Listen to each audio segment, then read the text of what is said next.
Can you tell me how the oncology department works with palliative care?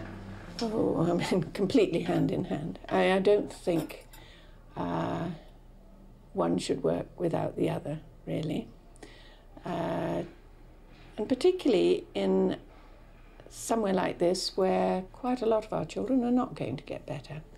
I mean, Burkitt's lymphoma has a much better success rate than many of the other tumours we deal with. And quite often some of the chemotherapy we give is palliative, simply to try and take pain away or to reduce disfigurement or before somebody is able to go home. Before we had a palliative care team, it was pretty miserable for everybody because through them is where we get also our pain control.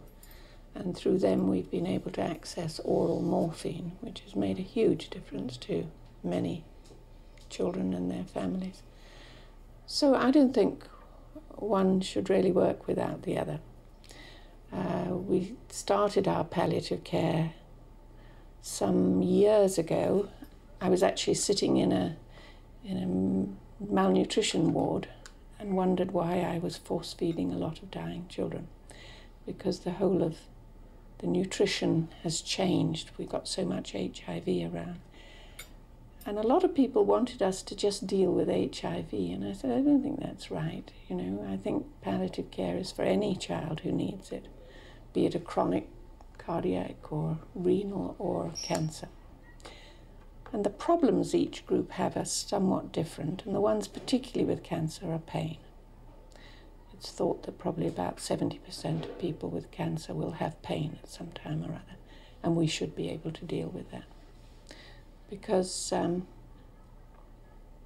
my medical students, I sometimes feel sorry for them because they see so many deaths. And as a medical student in the United Kingdom, you certainly don't see children die. And I think they should take as much professional concern, interest, and get as much professional satisfaction from giving somebody a good life, even if it isn't a long one.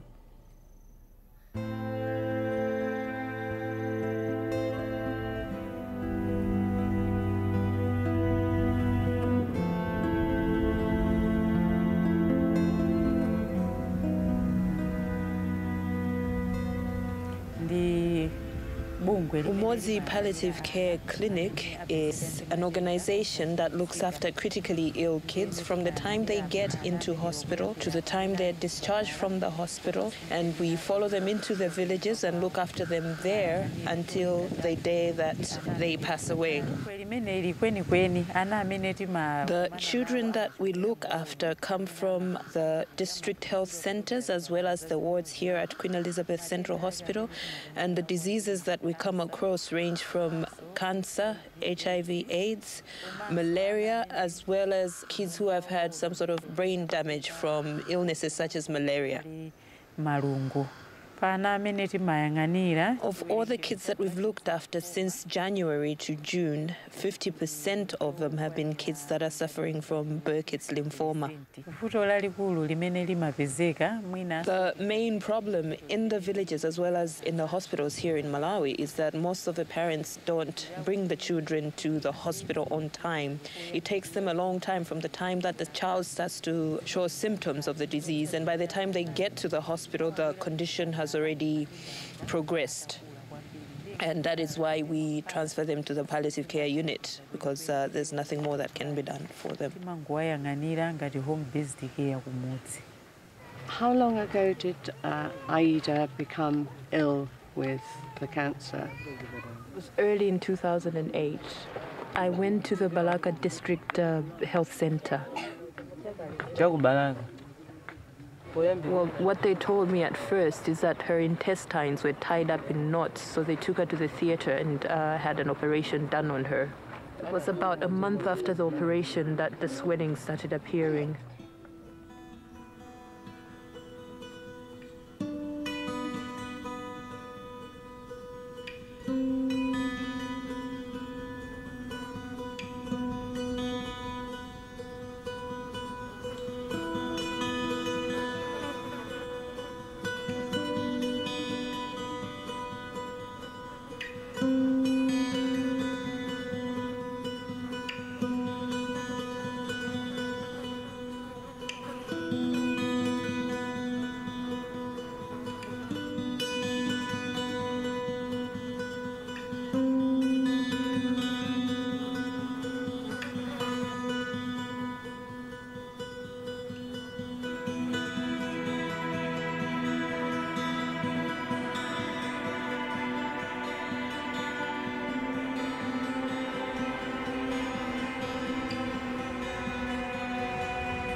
She's quite a happy little girl now.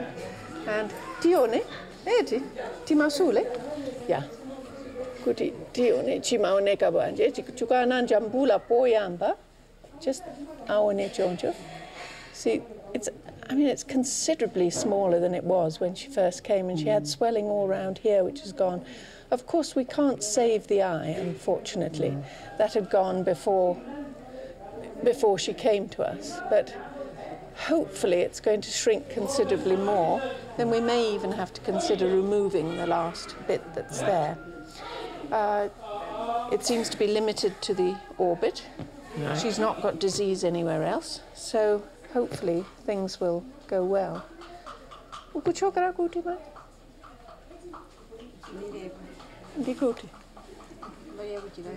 Chiradzulu, so she doesn't come from that far away either. She comes from Chiradzulu, which is probably 15 kilometres out, because most of our children are very rural. Right. And I think you saw the other day how far people have to come. Yes, and 4 hours. Yeah. Whereas well, people tell you they come from Chiradzulu, but it might take them a long time. Mumayenda bwanji kufika ku stage. Tawi Itali kapena pangono. Yeah, so she had to walk a lot before she got to a bus. Yeah, so, I mean, it's not an easy journey and decision to make. Yeah. Una pita ku school kuno? Umapambana ku school, titaona zonse. So she's been going to the school and is enjoying it and doing well. She's playing quite a lot outside. She's very happy now. Yeah, good.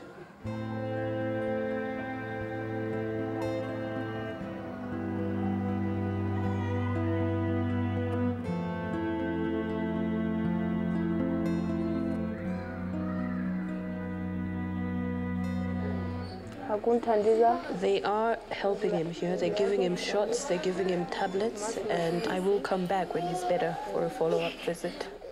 I think this hospital is really, really great. The only thing is I wish I'd come with him a little earlier. I wasted time going to the medicine man. I should have come with him here as soon as he got worse. When they first started giving him the medication and injecting him and everything, I thought, well, everybody in here is a witch doctor. I'm saying that because I know that this disease could come from witchcraft, but coming here, things are changing a lot.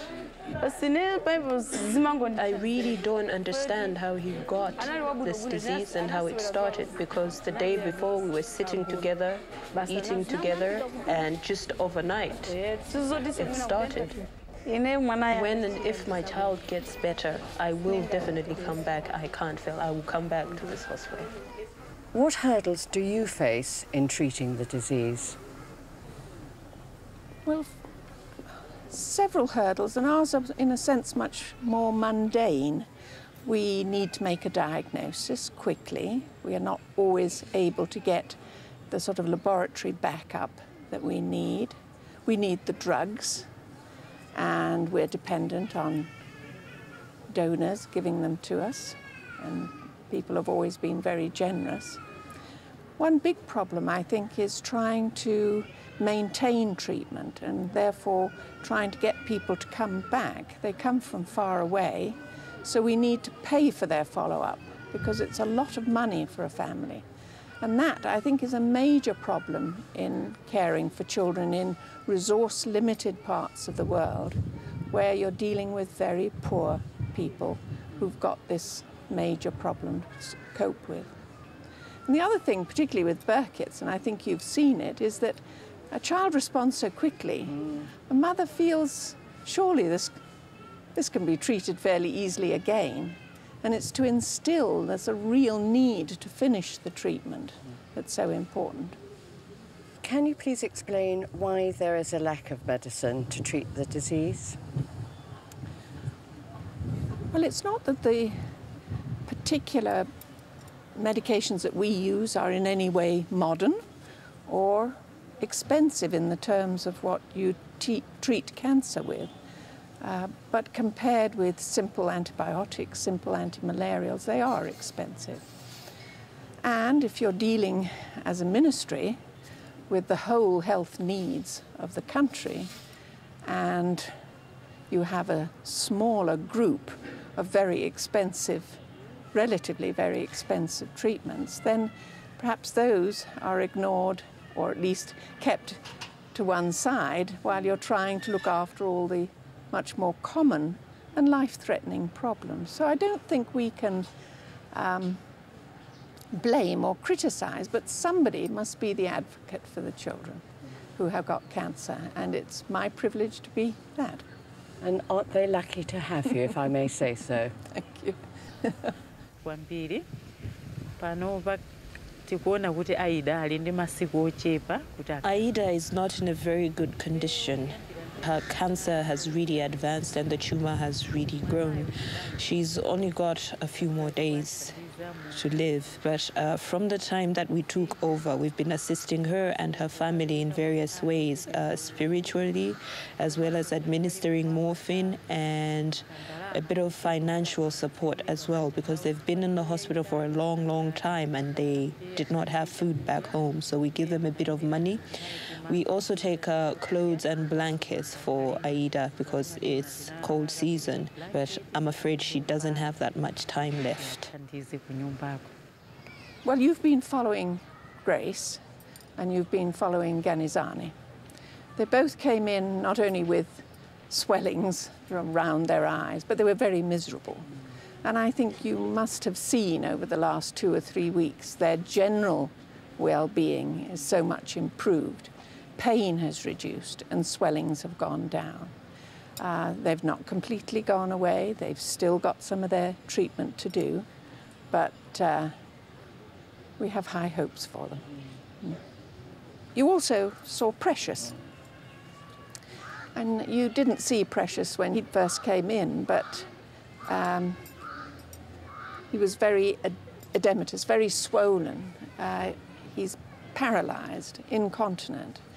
And from the tumour point of view, he did remarkably well. All that swelling went down, masses that we could feel disappeared, but he got measles. Measles is a disaster when you are already run down, and then on top of that, we've given you drugs that are going to make you less likely to be able to defend yourself against an infection. He got over the immediate problem of measles, but we could not get him completely well again, and sadly he died.